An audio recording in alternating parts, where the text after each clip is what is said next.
buenas tardes, bienvenidos a Políticas Públicas, programa que tiene 4 años ya en el aire de AM 1220 Ecomedios. Hoy tenemos la visita en el programa, ya son los invitados, el doctor Fabián Vítolo, director médico de Noble Compañía de Seguros, especializado en seguridad médica, director también de la Diplomatura de Seguridad del Paciente y Atención Centrada en la Persona en la Universidad y Salud, y el doctor Marcelo Mingo, secretario gremial de la COMRA y presidente del Círculo Médico del Oeste de Chubut. Bueno, y como siempre, la conducción de lujo de nuestro académico, el doctor Jorge Neira, al que saludo con mucho afecto. Hola Jorge, ¿cómo te va? Hola Horacio, ¿cómo estás? Bueno, muchas gracias por la introducción y por el trabajo que haces. La verdad que es muy interesante, muy importante. Así que desde ya muy agradecido. Hola Fabián, hola Marcelo, qué placer de estar con ustedes. La verdad que me parece que es un lujo contar con dos personalidades que muy reconocidas para mí, ¿no? Vos, Fabián, por el tema de la seguridad, que hace tantos años que nos conocemos, y Marcelo, porque hemos tenido muchas tiradas, de muchas discusiones, ¿no? En Comra, y me parece que tiene una visión muy interesante de lo que significa la representación gremial, que la verdad que es muy destacable. Quizás las más claras de las que yo conozco en los últimos años, ¿no? Así que bueno, bienvenidos a los dos. Vos, Marcelo, Fabián, ¿tenés algún tema de horario? ¿Tenés Yo que atender? 15:30, viste que está Expo Sí, Medical y sí, tengo sí. que estar en una mesa 16:30, una mesa de riesgo de dispositivos médicos, mirá el tema, así, a Sí, así que tal cual. es una mesa de la Entonces, industria. Entonces, Claro. vamos a aprovechar que estás vos la primera parte, vamos a hacer así para que Marcelo tenga su tiempo, digamos, en la segunda parte, vos en la primera, quizás alguno comentario va a hacer seguramente Marcelo, pero me parece que son dos visiones muy interesantes. La primera, que me gustaría charlar con vos, que tuviste tanto que ver, es que se aprobó la Ley de Seguridad Sanitaria del Paciente, algo que parecía bastante conflictivo al principio por cómo venía, y después creo que hay que destacar la figura de la mamá de Nicolás, que tuvo una capacidad de adaptación muy grande y entendió la importancia que tenía la ley de seguridad sanitaria y que, bueno, entendió que no tenía que ser punitiva, sino que tenía que favorecer, digamos, la mejoría de la gestión institucional para mejorar la calidad de atención médica y la seguridad del paciente. Así que, ¿por qué nos haces un resumen, Fabián? La propuesta que me parece que es la misma de siempre. Creo que tuvo muy pocos cambios en el Senado, por lo que me No, no dijeron. tuvo, no tuvo, no tuvo, Jorge. Así que, bueno, siempre es lindo estar con amigos. Soy amigo de Marcelo, con vos nos conocemos tantos años. Y lo importante del tema de la ley de seguridad es destacar que la seguridad del paciente es una prioridad mundial. O sea, nosotros estamos, así lo ha establecido la Organización Mundial de la Salud, estamos viviendo la década de la seguridad del paciente, que nos llama a mejorar. 1 de cada 10 pacientes en todo el mundo sufre daños durante su internación y ahora también tenemos datos en el ambulatorio. Esto genera una carga de enfermedad humana muy importante. ¿Significa esto que los médicos son malos? No, significa que el sistema ha adquirido niveles de complejidad tal que el error termina siendo un subproducto de esa complejidad. En el marco de todo Es lo que esto, siempre se dice que no solamente está vinculado a la actividad médica, sino también a la conformación del sistema, cómo el sistema, por, cómo gestiona el sistema y los errores que el sistema tiene, ¿no? Por supuesto, porque durante mucho tiempo se pensó, hoy ha cambiado la visión del error. La visión del error era básicamente alguien hizo algo mal, digamos, y estaba visto en lo individual. Pero hoy tenemos que saber que nuestro sistema de salud es extremadamente complejo. Pensemos que hay más de 15.000 enfermedades, 6.000 tipos de drogas, 4.000 procedimientos, fragmentación de la atención, presiones de tiempo. Bueno, todas estas cosas hacen un sistema. Un sistema es un conjunto de elementos que tienen que configurar con un propósito común, que en este caso es la salud de la gente. Cada tanto se producen accidentes, accidentes que a veces producen daños por los cuales hay que responder ante la justicia. Eso es un tema aparte. El tema de los juicios es un tema aparte, menor al lado del tema del daño evitable. Vos sabés Eh, que, o sea, Fabián, que lo que vos decís del accidente, nosotros en trauma, digamos, hemos tratado de erradicar la palabra accidente porque cuando vos considerás que las lesiones son siempre previsibles y prevenibles, no son accidentales. Y bueno, aquí y tiene mucho que ver con el marco de la ley, ¿no? Si son previsibles y prevenibles, si todo es sí, previsible y prevenible. muchas cosas son prevenibles claramente, otras, siempre cuando uno juzga un accidente está con la visión sesgada un poco porque en medicina sobre todo, cuando uno está juzgando un acto médico, digamos que produjo un daño a un paciente, pensemos un error quirúrgico, un error de medicación, uno ya tiene el resultado puesto y la verdad que el análisis termina siendo siempre retrospectivo, sesgado, contrafáctico, porque en definitiva el que está con el resultado puesto ve todas las opciones. La idea de la investigación es meterse en ese túnel y ver por qué esta decisión que hoy parece alocada, en ese momento a esa persona le parecía algo lógico. Pero yendo a la ley, vos sabés que yo tuve oportunidad de hablar con Gabriela Covelli y la primera vez que la vi, eh, fue reunión difícil porque yo trabajo en praxis médica y ella me dice, ustedes los médicos que hablan de seguridad dicen que la mala praxis no existe, que no existe. Yo le dije, no, mirá, la mala praxis está tipificada en los códigos, o sea, la verdad que hay, no, no, pero me dice, ustedes hablan siempre del sistema. Y bueno, entonces me acuerdo que le pregunté a Gabriela, dice, Gabriela, ¿vos qué querés? Tu grupo, porque Gabriela maneja un grupo por la salud y la vida que junta a víctimas de estas situaciones. Y me dice, mira, yo quiero justicia por mi caso, como tantas personas, y quiero que lo que le pasó a Nicolás no le pase a nadie más. Y ahí se abrió una ventana, porque la verdad que yo no me puedo meter en la lucha individual de cada una por su justicia individual, pero si el interés del grupo y de todos, creo, es que lo que le pasó a Nicolás no le pase a nadie más, la solución no es meter a los médicos presos ni inhabilitarlos. Obvio. Claramente, y yo, para la gente que no me conoce, tengo sobre el lomo, he visto de forma directa e indirecta más de 3.000 demandas por mala praxis. La mayoría de las cosas malas y de los errores y los eventos adversos le pasan a muy buenos profesionales. Gente que fue a trabajar ese día, a hacer su trabajo lo mejor que podía, en un medio extremadamente con presiones de producción, con una serie de situaciones bestial. Entonces, y ahí tenemos un tarea conjunta, ¿no?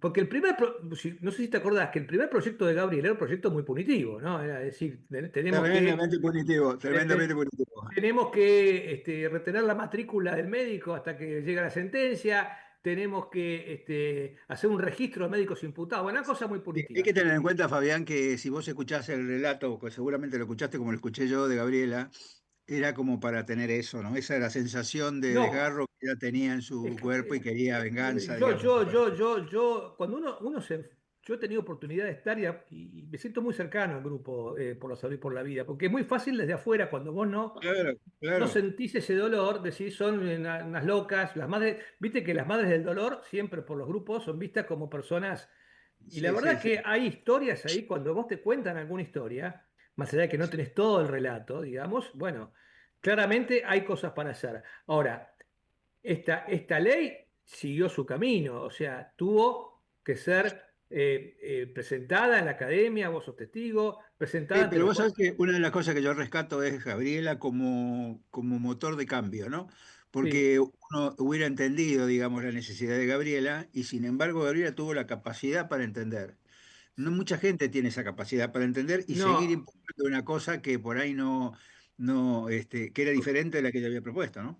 como en toda ley, la búsqueda de consensos es difícil porque son distintas visiones, distintos intereses, Sí, y claramente y yo si tuviera que decir quién se dio más en esta ley, claramente Gabriela Covelli y las madres sí, han, sí, han por eso, cedido a eso banderas voy. que para ellas eran muy importantes, entendiendo que era necesario poner este tema sobre la mesa. Si vos me decís a mí, en lo personal, yo realmente no creo que las cosas se cambien por ley, digamos. Hay muchísimas leyes que no se No, pero cumplen, la pero, ley, pero lo pone en el tapete, pone el tema en el centro de la escena y esto tiene un mérito enorme y cumple un poco. Cuando vos te pones a ver la ley, ¿no? Porque también se opina sin conocerla muchas veces, y es imposible no estar hay que ver cómo saldrá la reglamentación, pero si vos te pones, por ejemplo, incorpora definiciones del mundo de la calidad de seguridad. Reconoce la existencia de eventos adversos, prevenibles y no claro, prevenibles. y el registro, y el Reconoce el registro. registro, un registro único de eventos centinela para que podamos tratar de... Es anónimo, que es interesante porque es Es anónimo. anónimo. O sea, así como se denuncian enfermedades... Es decir, yo te puedo decir que yo conozco personalmente más de 30 errores de sitio quirúrgico Claro, y a buenos profesionales, porque el sistema no está previsto que se haga el checklist y una serie de cosas. ¿Qué pasa si tenemos una base nacional de esto? Pero te impulsa, por ejemplo, la capacitación de grado y posgrado en seguridad. No hay, sí, hoy no hay capacitación en seguridad. Fíjate que en la formación médica no se habla de errores, se habla de complicaciones. claro. Pero Sí. operar en el lado equivocado no es una complicación. Que se Claro, aprenda, claro. que se prenda fuego un paciente en quirófano porque no conoces el triángulo de fuego de clorexidina, oxígeno y electrobisturí, no es un error. Entonces, claramente yo creo que cada materia tendría que tener su cuota de estudio de estos temas y tiene que incorporarse con factores humanos. O sea, si estamos cursando farmacología, estudiemos medicamentos LASA, estos medicamentos que tienen aspecto y nombre parecido. Pero Bueno, fíjate que tampoco esto se hace en la residencia. Si vos te fijas los contenidos de residencia, estos temas no se tocan en la residencia, ¿no? específicamente hay un artículo que dice que tiene que hablarse de seguridad de paciente en la residencia. O Obvio, sea, pero que no cabe duda, eh, no cabe duda, digamos. Nosotros insistimos mucho desde la academia en el tema de que, digamos, la carrera se acorte y que se acople la residencia inmediatamente cuando vos te recibís, ¿no? Es decir, que la residencia sea obligatoria, con lo cual mejoraría muchas veces este tema de qué cosas tienes que saber, en qué momento. yo trato de ver las dos. Yo tengo mucha relación, Marcelo lo sabe, con los colegios médicos y sé las condiciones en las cuales trabajamos los médicos, trabajan los médicos, ¿no? Entonces también soy muy empático con los médicos, ¿no? Entonces, el tema es general porque, por ejemplo, este sistema carga a las organizaciones con la necesidad de regular las horas de trabajo y dar adecuados descansos. O sea, Absolutamente. o sea, claramente regulación de los turnos. Esta ley en un capítulo busca que las organizaciones de salud tomen medidas escritas y las implementen para proteger a los profesionales contra la violencia, un tema que nos interesa muchísimo. Yo Claro. creo que si vos me decís a quién carga más esta ley, carga más por ahí a las A la organizaciones, institución. a las A la instituciones institución. y a los Claro, médicos. Incorpora el concepto de cultura justa. claro. Diferenciar entre un error de un acto inseguro y de un acto involuntario. Por ejemplo, eh, cuando yo discutía con Gabriela, una vez te cuento, me dice, Fabián, dame un 1% de gente negligente, un 1% de gente con desidia, gente que no le importa nada. Y yo le digo, bueno, tal vez un 1% puede haber. Y dice, ese 1% son 1.800 personas dando vueltas. Sí, claro, obvio.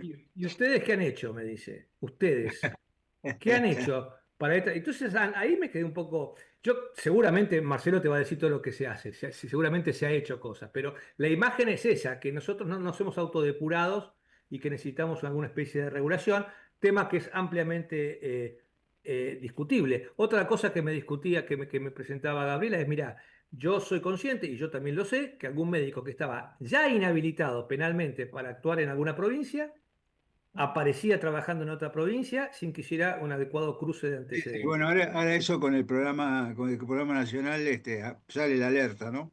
Y, y- por ejemplo, promueve los programas de control de infecciones activos. Vos sabés que en Argentina tenemos un problema Sí. serio que triplicamos las tasas de neumonía, de bacteriemia. Bueno, y ya acá te los pone un poquito por ley. Mirá, tenés que tener, y por supuesto que te pone una obligación. Y por supuesto que hoy si tenés una infección hospitalaria y no tenés todo el protocolo, ¿qué es lo que pasa?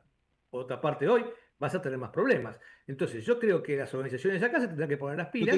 Yo tengo un tema que me gustaría después charlar con Marcelo, que es el tema de la responsabilidad civil cuando tenés y no tenés. Es decir, si el juez va, esto lo hablamos con Mariana Flickman hace poco, el juez va a tener en cuenta, digamos, que las instituciones tienen sistemas, digamos, de mejora de la calidad o sistemas de calidad institucionales, cuando los que no la tienen, digamos, porque no es lo mismo que vos tengas un evento adverso en un lugar que tiene implementado un sistema de calidad que el que no lo tiene, ¿no? Mirá, Dice que hay como diferencia. hoy eso está pasando, Jorge, porque si vos decís, el ejemplo típico son las infecciones nosocomiales, ¿no? Viene el abogado de la defensa y te dice, no, en todo el mundo, aún con la máxima diligencia, un 3-4% de los pacientes se infectan. Entonces, ¿qué te dice el juez? Bueno, muéstreme su máxima diligencia. Claro. Muéstreme y muéstreme sus reuniones, sus cultivos, sus actas del comité de infecciones, sus protocolos. Bueno, y ahí te vas a dar cuenta que casi nadie puede acreditar esa exquisita diligencia. Yo tengo un comentario complementario que después me gustaría conversarlo con Marcelo, lo hemos conversado con él, que es el tema de la importancia que tiene la acreditación institucional y de programas, ¿no? Cosa que todavía no se ha generalizado. Entonces, no hay acreditación de todas las instituciones y si las instituciones estuvieran acreditadas, los profesionales estuvieran certificados y revalidados y tuvieran todos los programas de calidad, Yo supongo que esto disminuiría muchísimo Bueno, y me parece que esto viene, digamos, como complemento a bueno, la ley de certificación, ¿no? ahí sí va a ser interesante lo que opine Marcelo, porque claro, la ley tiene un capítulo que promueve la verificación periódica de la aptitud profesional. Y ahí habrá Claro. que ver cómo se reglamenta, qué se define por aptitud profesional, porque incluso te coloca simulación. O sea, Obvio. las especialidades con componente técnico deberán verificar cómo hacen otras industrias de riesgo, cómo hacen los pilotos, por Bueno, ejemplo, que tienen nosotros que pasar por... en el programa de revalidación de la certificación en el Consejo, digamos que compartimos con 50 sociedades científicas, el tema del mantenimiento de la certificación. Digamos, no es que vos revalidás a los 5 años, sino que vos todos los años mantenés la certificación obteniendo crédito de distintos lados. Y como decís, algunas entidades tienen la simulación como una herramienta. Entonces, visto así, es muy difícil oponerse a estas cosas. O sea, ¿quién se podría oponer a que la gente certifique, digamos? O sea, no encuentro más allá de las cosas coyunturales que pueda haber. ¿Qué problema habría, por ejemplo, con Bueno, estamos hablando de costos, estamos hablando de tiempo de formación, estamos hablando de costo de la formación, bueno, cosas que no están pensadas, y aquí me parece que sería muy interesante escucharlo después a Marcelo, que no están pensadas en términos del tercer pagador, digamos, qué obligaciones tiene el tercer pagador en cuanto al mantenimiento de la certificación de sus propios profesionales, porque para eso tenés que tener el lucro cesante, te tienen que dar los días para tu formación, bueno, deberían quizás darte un incremento salarial en base a la cantidad de revalidaciones que tenés, es decir, que no solamente porque revalidaste, sino porque cada vez no. que vos revalidás cambias tu categoría profesional, porque cada vez tenés más categoría, ¿no? Hay un artículo de la ley, que habrá que ver cómo se reglamenta, que contempla horarios protegidos. Que Claro, contempla, y eso es importante porque hoy muchas veces la gente dice, bueno, yo quiero trabajar soy una enfermera, quiero trabajar en investigación de eventos adversos, bueno, y lo tienen que hacer en su tiempo libre, o sea, no tiene un tiempo protegido. Esto es plata absolutamente, también. Esto es plata, por absolutamente, supuesto. Esto es claro, dinero y habrá que ver, porque es lo que nos está pasando con control de infecciones. Porque tenés una enfermera la enfermera de control de infecciones no hace asistencia, no debiera ser bajo ningún punto de vista.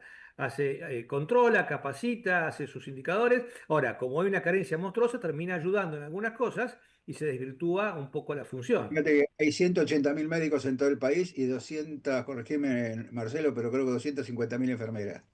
O sea, la No. relación médico-enfermera es de 1.3, 1.4, así que imagínate que el tema de por qué pasa esta cosa del overlap, ¿no? De que, bueno, no, pero si es esto, no es lo otro. Muy Pero interesante lo que se plantea. yo creo que la parte de reglamentación, por ahí es bueno hacer otra ronda de consultas. Yo no sé cómo funciona la reglamentación de la ley, pero me imagino a la Compra teniendo un papel, me imagino a todos los actores que intervinieron acá teniendo un papel para que salga la mejor reglamentación posible, que es un poco lo que uno quiere, ¿no? Balanceada entre los distintos intereses, Bueno, que son claro. entendibles. De hecho, Sí, la sí. ley creo que está bastante balanceada, bastante al lado de lo que era el proyecto original, ¿no? Que era A mí, me parece- a absolutamente... mí pareció, a mí me pareció lo mismo, igual hay cierta resistencia, yo he escuchado cierta resistencia en algunos sectores, como que esto es un aumento de los costos, que nadie le va a poder pagar, ¿no? Y esta cosa de Bueno, que por dudas no se yo, puede, porque esto yo te quién voy a lo decir paga. una cosa. El tema acá no es un aumento de los costos, es de quién gana y quién pierde porque los intereses están desalineados. Obvio. Pero además, El 15% de lo que gastan los hospitales, el 15, que es un montón, el 15 va para tratar complicaciones que podrían haber sido evitadas con medidas. ¿Cuánto eso, gastan? Eso, Entonces eso es lo que no te es iba un a tema. decir, el costo de la ineficiencia, ¿no? El costo de la Claro, ineficiencia porque parece que cuando hay una complicación no cuesta nada, pero por ejemplo, una bacteriemia en Estados Unidos está calculado, son $8.000 de costos por asociados. Estoy eso. hablando de una bacteriemia, no estoy hablando de una complicación, digamos, más. Pero se supone Jorge. que si tuviste una bacteriemia es algo que no funcionó y eso te eh, aumenta los nos- costos.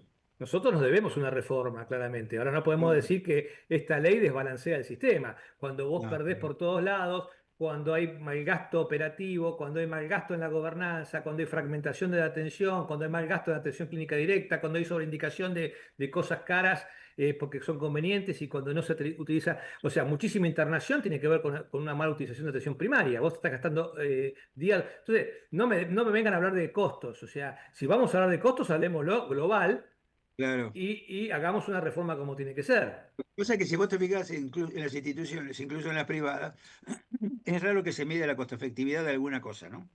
Cuando vos, por ejemplo, querés hacer costo-efectividad de genéricos versus originales, de medicamentos originales y vos ves que hay diferencia, siempre la diferencia está en el costo, pero no en la costo efectividad. Digamos, si esta costo efectividad hace que el medicamento sea Bien. menos efectivo, vos tenés costos asociados que terminan siendo mayores que lo que te hubiera costado comprar un original, ¿no? Bueno, estos son los estudios que faltan. Jorge, no sabe lo que Yo estoy en salud, que está lleno de economistas, etcétera, y siempre pregunto por qué no tenemos.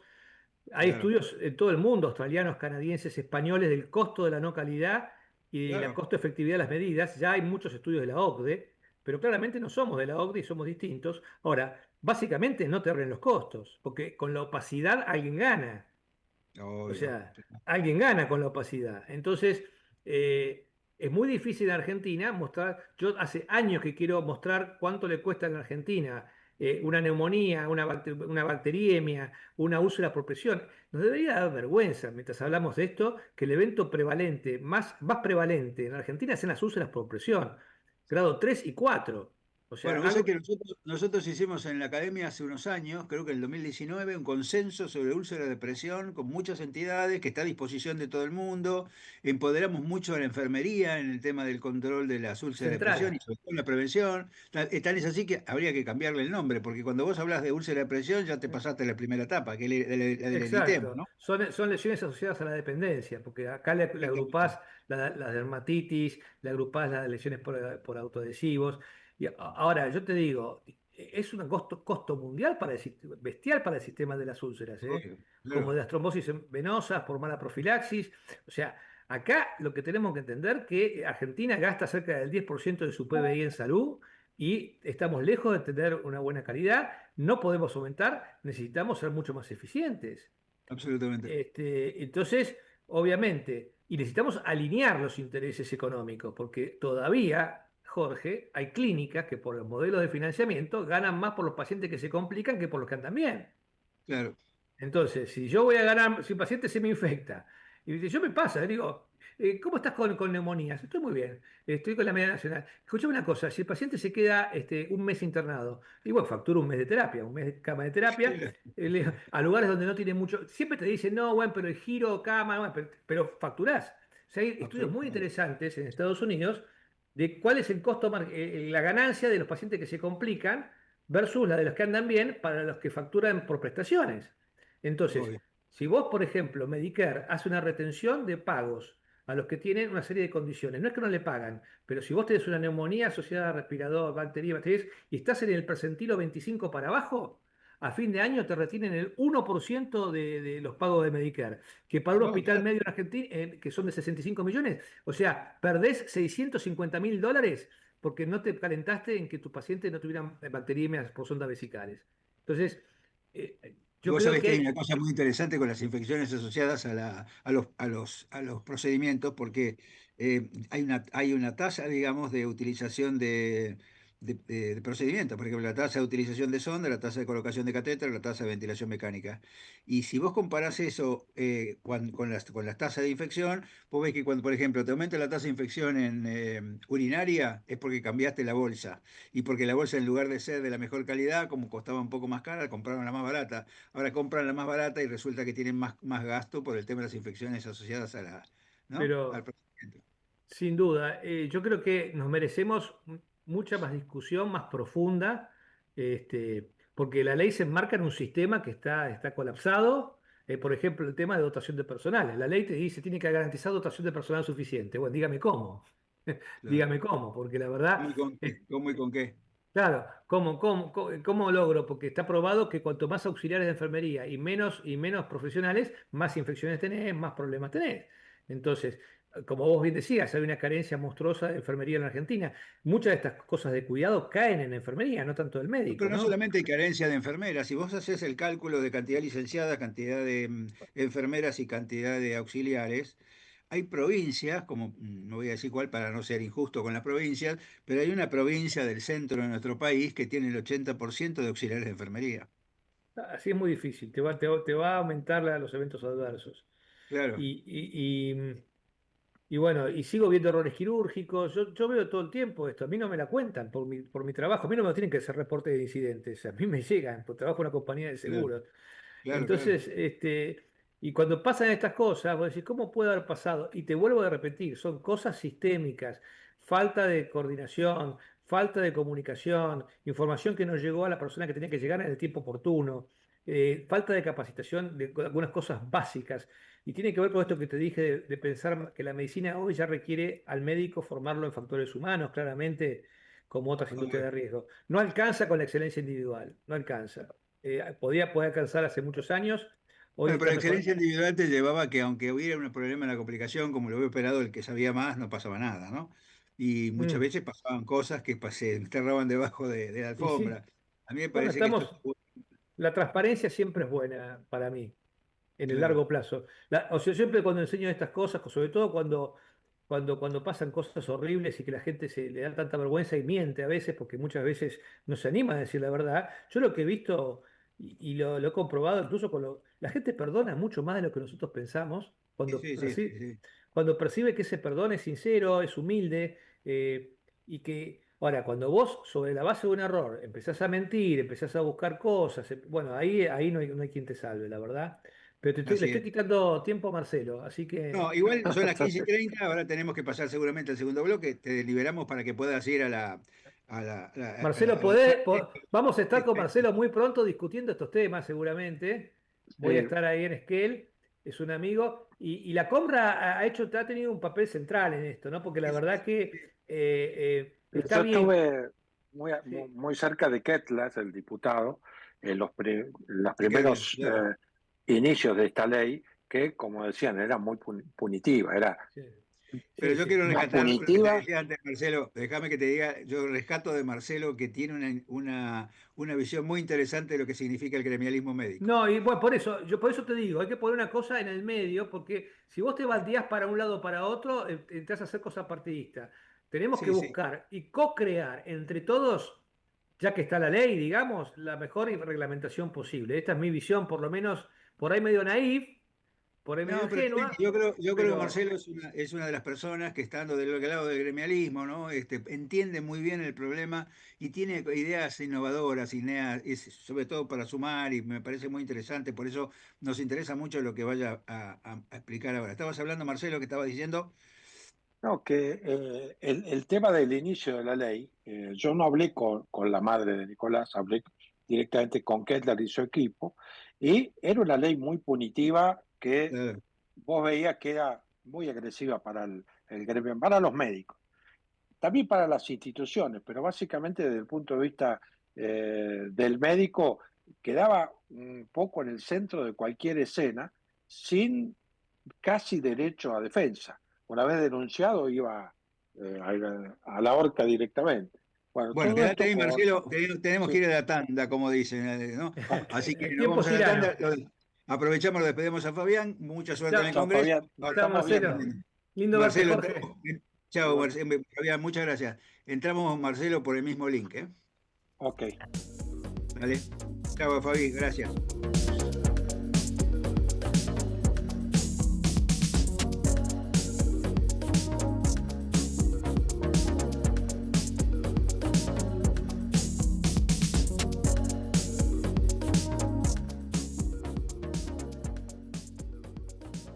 Ecomedios.com AM1220. Estamos con vos. Estamos en vos. Ahora, visitar Catamarca es más fácil que nunca. Te presentamos Visit Catamarca, la nueva plataforma donde podés planificar tu viaje y comprar paquetes y experiencias directamente de agencias y prestadores. Entra a Visit Catamarca y empezá tu próxima aventura. Catamarca, más que un paisaje, todos. Catamarca, hermosa por naturaleza. Ministerio de Cultura, Turismo y Deporte. Espacio cedido por la Dirección Nacional Electoral. Hola, soy Juan Manuel López. Junto a Lilita aprendí a luchar contra la corrupción para defender la República. Con el coraje de la coalición cívica y la experiencia del radicalismo, queremos ser la alternativa coherente. Que ponga fin al show y escuche lo que los argentinos están pidiendo. Juan Manuel López, Elsa Allende Rosas, candidatos a diputados nacionales por la provincia de Buenos Aires. Lista 47, Coalición Cívica ARI. Espacio cedido por la Dirección Nacional Electoral. En octubre elegí diputados que no se venden. En Buenos Aires, Nicolás del Caño y Romina del Pla diputados. Frente de Izquierda, lista 506. Por nuestros recursos naturales, por la mesa de los argentinos, por los jubilados. En Buenos Aires, vota Alberto Samir, diputado nacional, Frente Patriota Federal. Espacio cedido por la Dirección Nacional Electoral. ¿Cómo se frena una fuerza en movimiento? Con otra fuerza en sentido contrario. Vamos a necesitar sumar la fuerza de cada uno de ustedes para volver a representar los sueños de millones de argentinos. Necesitamos sumar fuerzas para frenar a Milei. Fuerza Patria, Jorge Tayana, Jimena López, candidatos a diputados por la provincia de Buenos Aires, lista 507. Espacio cedido por la Dirección Nacional Electoral. Cuando asumí les dije que si queríamos cambiar el país de forma definitiva, necesitábamos hacerlo de raíz. Soy José Luis Espert, candidato a diputado nacional. En octubre tenemos que elegir: o cambiamos en forma definitiva o volvemos atrás y tiramos todo nuestro esfuerzo a la basura. La libertad avanza o Argentina retrocede. José Luis Espert, candidato a diputado nacional por la provincia de Buenos Aires. La libertad avanza. Lista 503. Informate en ecomedios.com. Seguinos en TikTok, @ecomedios1220.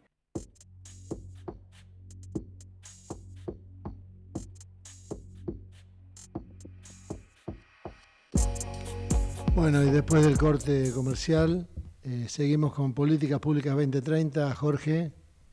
Bueno, muchas gracias, Horacio. Bueno, Marcelo, estábamos hablando justamente de lo punitivo al principio de la ley, ¿no? Y cómo Gabriela pudo entender que el objetivo era otro, ¿no? Sí, tuvimos con el diputado Kelder varias charlas en las cuales fuimos puliendo un poco el texto que nosotros proponíamos desde la Confederación Médica y desde la visión del médico, para no quedar atrapados en un sistema que era netamente punitivo y no tendía a mejorar la calidad de la atención, sino nada más que a castigar el error o el incidente o el accidente. Por eso, hoy puedo decir que la ley que se promulgó es políticamente correcta. O sea, no se puede objetar lo que dice la ley, es políticamente correcta. El tema que viene acá es la reglamentación de esta ley, Obvio. a la cual es imprescindible que las instituciones médicas y los médicos tengamos acceso para, por lo menos, expresar la realidad en la cual vivimos, porque así como la ley es políticamente correcta, está hecha para un país que no es el que tenemos. El país no está preparado primero en la formación médica para esto. Nosotros fuimos creados, vos, yo, en un modelo médico hegemónico que los que tenemos más de 45, 50 años y para arriba, fuimos criados en ese modelo. Y hay muchos que no han podido cambiar. Tengo 50 años de médico, Marcelo. Sí, por eso, yo ando cerca. Hay muchos que no han podido cambiar la cabeza, a pesar de que el mundo cambió, el mundo médico cambió, la sociedad cambió, siguen actuando en este modelo médico hegemónico que no resulta ya para la sociedad, hablando de la local, argentina. Pero por otro lado, la fragmentación de los sistemas de salud que tenemos es muy difícil de implementar. La ley lo propone, pero digamos, va a ser muy difícil. Es más, la ley dice que la capital federal y las provincias deben adherir a la ley. No es obligatoria esta ley, una vez promulgada ni reglamentada, para todo el país. Pero por otro lado propone cuestiones de registros nacionales, que si las provincias no adhieren va a ser difícil de implementar. A ver, yo me noté algunas cosas de la charla de lo que decía Fabián. Vos preguntaste lo del juez, por ejemplo, si el juez iba a considerar, el juez en teoría tiene que considerar cuando juzga a un médico en iguales condiciones, no a un médico comparado con el que está mejor en mejores condiciones. Eso iguala un poco la cuestión de juzgamiento de los médicos o de apreciación de lo que hicieron, o no es un médico a 100 kilómetros de Salta que en Córdoba y Callao, son totalmente distintos. Bueno, de ahí tiene. El otro tema que tiene la ley, si se llega a adherir todo el país, es la financiación de todo esto.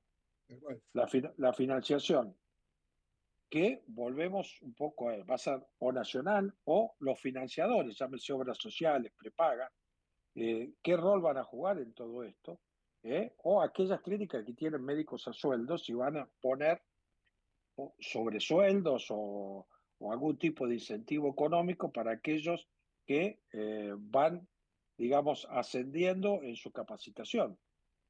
Yo puedo contar mi historia. Yo en el año 81 me recibí y hoy soy cirujano consultor de la Asociación Argentina de Cirugía después de 5 recertificaciones.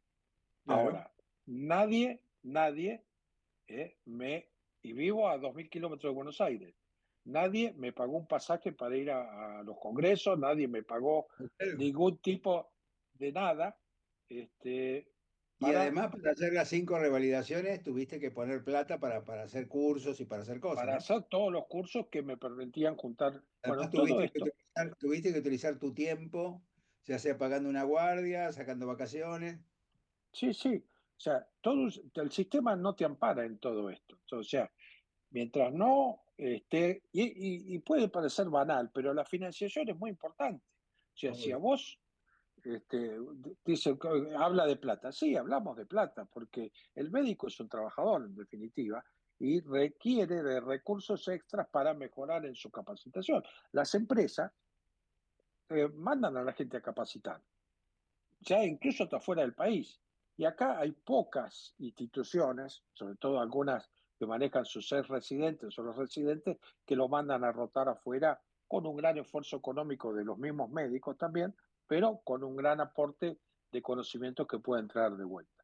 Pero para la mayoría de los médicos no están en esos sistemas de ida y vuelta de capacitación y se capacitan por lo que hace una gran diferencia, porque también está la diferencia que es importante en cantidad de aquellos médicos que hicimos residencia y los que no accedieron a una residencia, que no tienen la cultura de todo esto.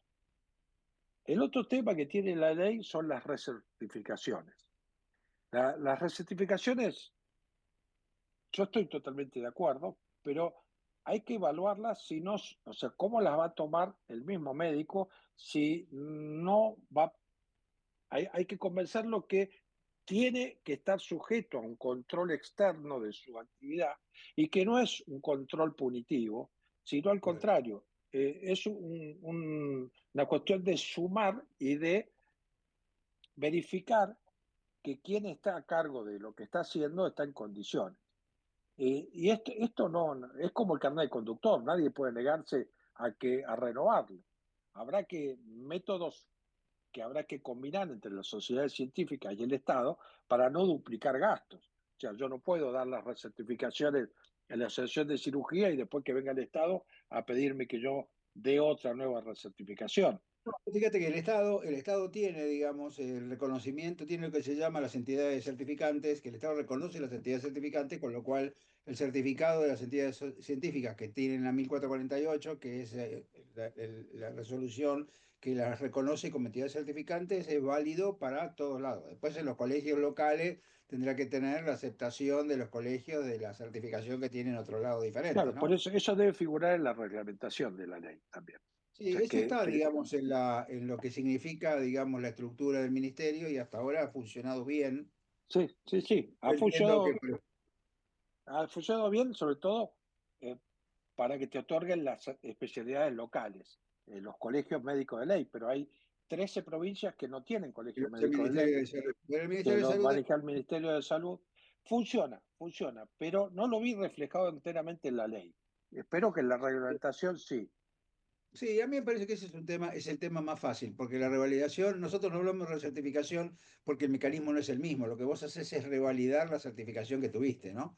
Porque no volvés a hacer la especialidad de vuelta. Pero a mí me parece que es interesante, digamos, y es algo que yo creo que de todo es lo más fácil. Lo que yo creo que sería interesante, que lo hemos conversado muchas veces con vos, Marcelo, es el tema de la acreditación institucional y de programas, ¿no? Que de alguna manera las instituciones, tanto públicas como privadas, hoy hay algunas privadas que tienen algún tipo de acreditación por el TAE, por el SENA, los públicos muy pocos, por ejemplo, el SENA tuvo la acreditación del Hospital de Gonet, pero son pocas las instituciones públicas, y a mí me parece que hay que empezar a trabajar en esto, no sé vos qué opinás. No, yo creo que así como los médicos tenemos la acreditación, las instituciones tienen que tenerlas también.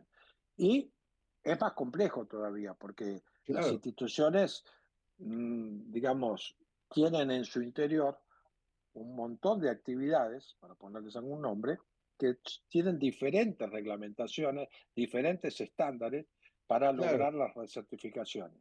Entonces, exacto. vos podés acreditar un servicio de cirugía y resulta que el servicio de pediatría es un desastre, pero entonces Claro. la institución no puede ir subiendo dentro de la escala de la acreditación. Es un tema complejo para las instituciones, pero a su parte también requiere financiamiento y financiamiento para adentro, para el servicio que vos querés. Pero Marcelo, que ahí hay que empezar a pensar lo que hablábamos antes del costo de la inefectividad, ¿no? Que es una cosa que por ahí no se tiene en cuenta, pero se supone que si vos haces todo esto, si te va mejor, gastás menos.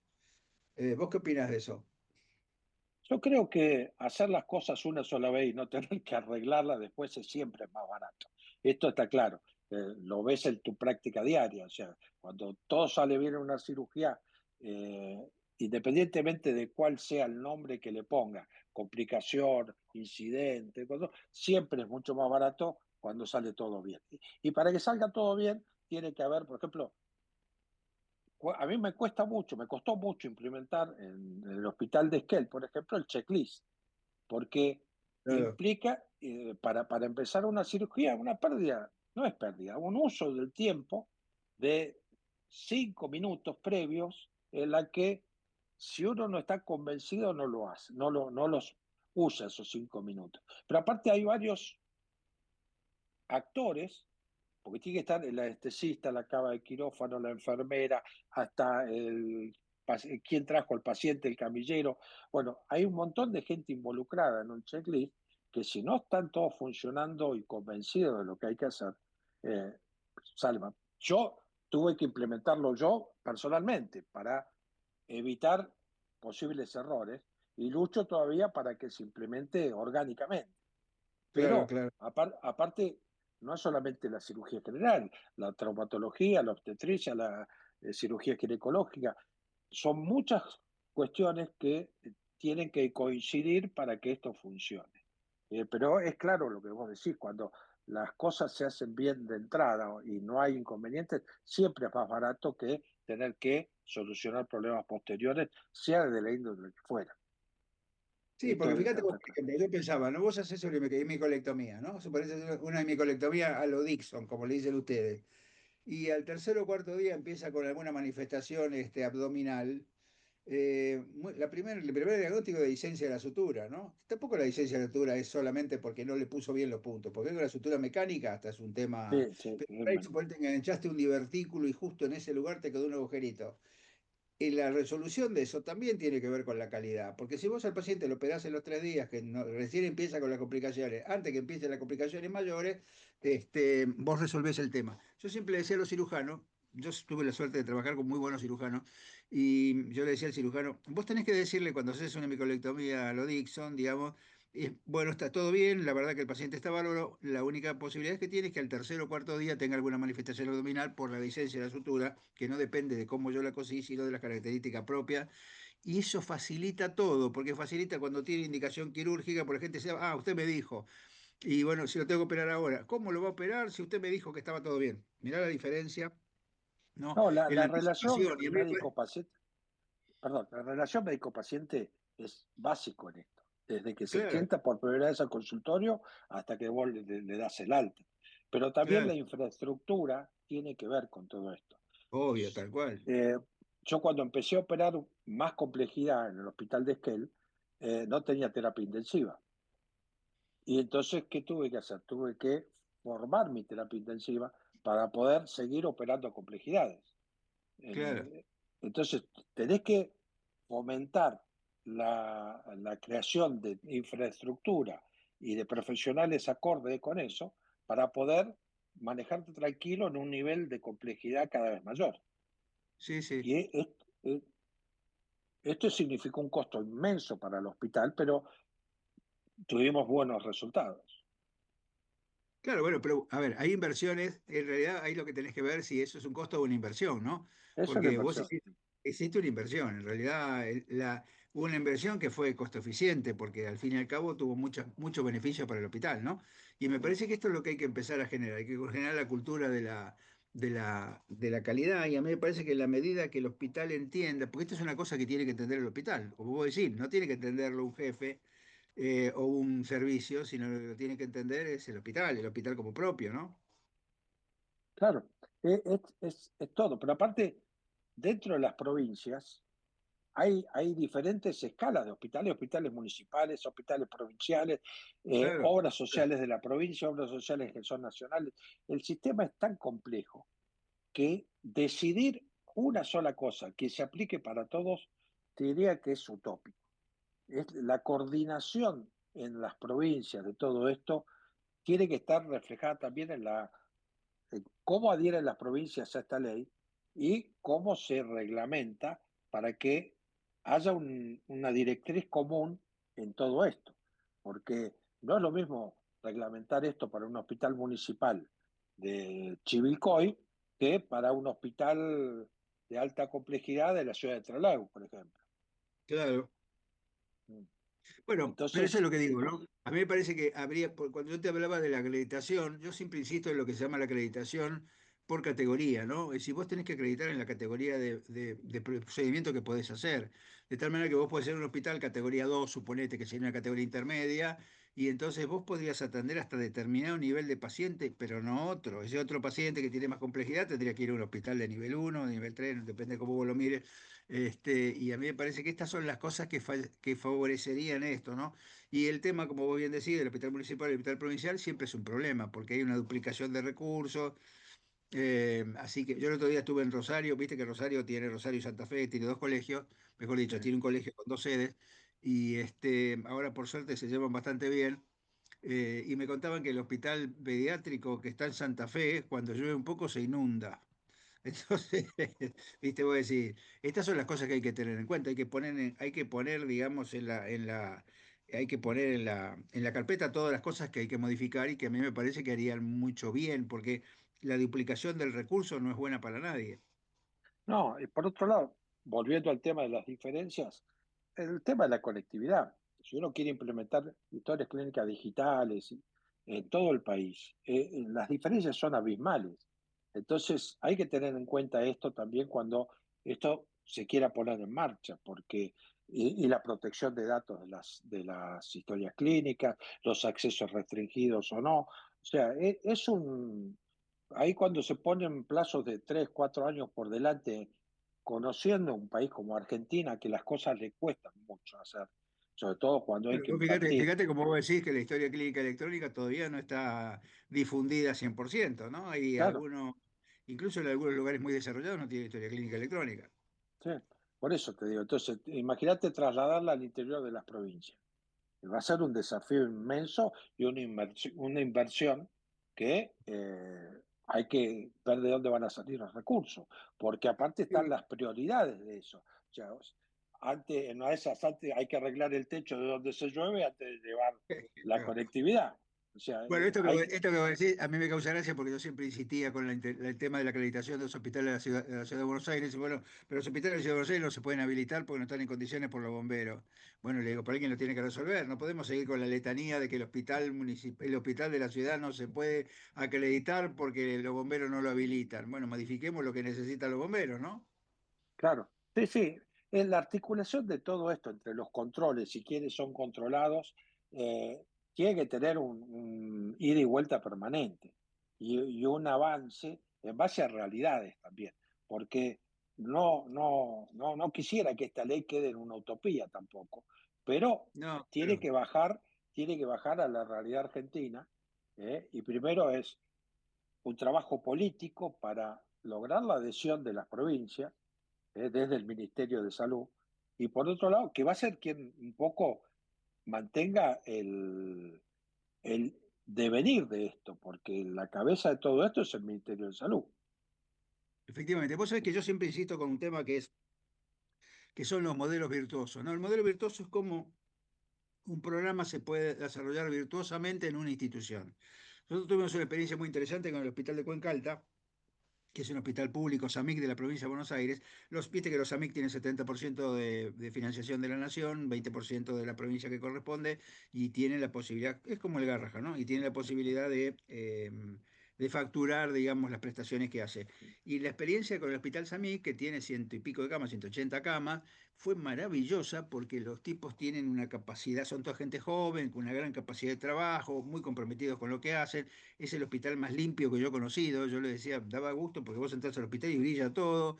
Y yo decía, bueno, este es un modelo virtuoso que hay que exportar, digamos, ¿no? No es el hospital público, sucio, que come público, sino este hospital que es público, pero que tiene un desarrollo muy interesante, ¿no? Y que resuelve los temas, porque entonces hay que plantearse, digamos, si no hay que hacer estructuras de este tipo y modelos virtuosos como estos que permitan, digamos, mostrar cómo un hospital puede ser eficiente, ¿no? Como pasaría con el hospital de Esquelo, como pasaría con el hospital de Sí, Trelew, como pero pasaría con el yo estoy hospital... convencido que todos los cambios que uno proponga en el ámbito que sea, tienen que ir precedidos y acompañados de la educación de quién tenés que vos, digamos, ordenarle un poco el tema.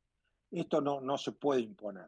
O sea, hay que hacer un proceso de educación, tanto del médico como de las financiadoras de la salud, como de las instituciones médicas asistenciales, como incluso de los ministerios provinciales y colegios médicos de ley, para que todos entiendan cuál es el fin de todo esto y no crean que esto es una imposición utópica para quedar bien y nada más. Pero por eso acá falta esto que estamos hablando nosotros, debería ser una conversación que debería llegar hasta el último hospital del país para que vayan entendiendo el idioma y el tema que se está por venir. Absolutamente. Y otra cosa que vos decías que a mí me parece muy interesante es el tema de la reglamentación, ¿no? ¿Cómo van a hacer la reglamentación y quién la va a hacer? Porque aquí me parece que lo que vos dijiste es antes, que tiene que ser, digamos, multipartidario en el sentido de tomar distintos sectores, ¿no? Para la discusión. A mí me parece importante porque solamente con una buena discusión se puede llegar a una reglamentación adecuada, ¿no? Claro, por lo menos que estén planteadas todas las posibilidades. Después alguien tendrá que tomar decisiones, seguro. Esto funciona así, pero por lo menos que abra el juego para recibir las opiniones que van a tener que ser bien fundadas de por qué sí o por qué no tal o cual cosa. Esto para mí va a ser básico en la reglamentación. Si no se logra un consenso en la reglamentación, esto va a ser nada más que una ley políticamente correcta que por ahora no tiene financiación, no tiene aceptación de las provincias, y no llegó al conocimiento del médico de a pie todavía. Sí, pero además Entonces, es importante que la gente como vos sos un referente provincial, claramente, y nacional por el tema de compra, pero para los fines prácticos de la implementación sos un referente nacional y provincial, y bueno, es importante que la gente como vos también empuje, ¿no? Porque siempre pasa como que que se empiezan a generar disidencias, ¿no? No, porque el gremio no quiere, porque no hay plata para pagarlo. Entonces, como no hay plata para pagarlo, que no se haga nada.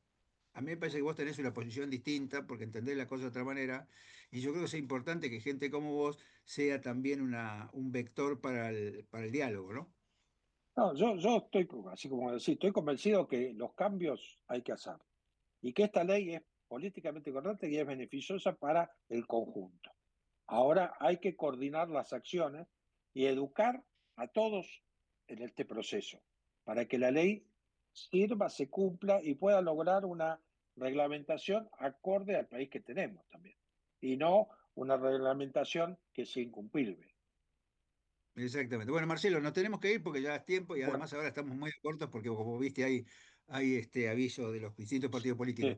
sí. 30 segundos para que nos digas algo que esperarías que pasara a partir de ahora con No, yo respecto a la ley. espero que, no conozco el sistema íntimo de reglamentación, pero espero quien esté a cargo, si la Comisión de Salud del Congreso o quien esté a cargo en el Ministerio, nos convoque y que a nosotros nos permitan convocar a su vez a otros actores para lograr un consenso en esta reglamentación.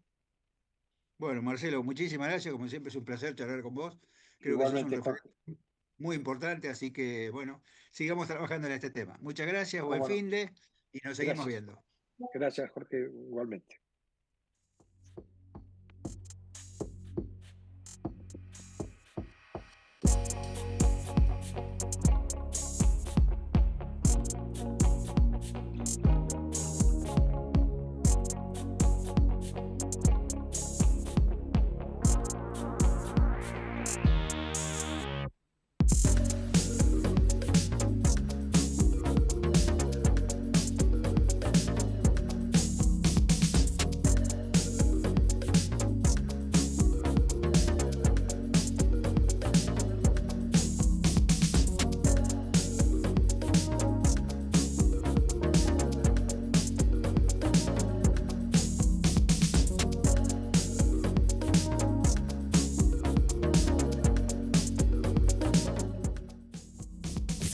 Desde Buenos Aires, transmite LRI 224, AM 1220, Ecomedios.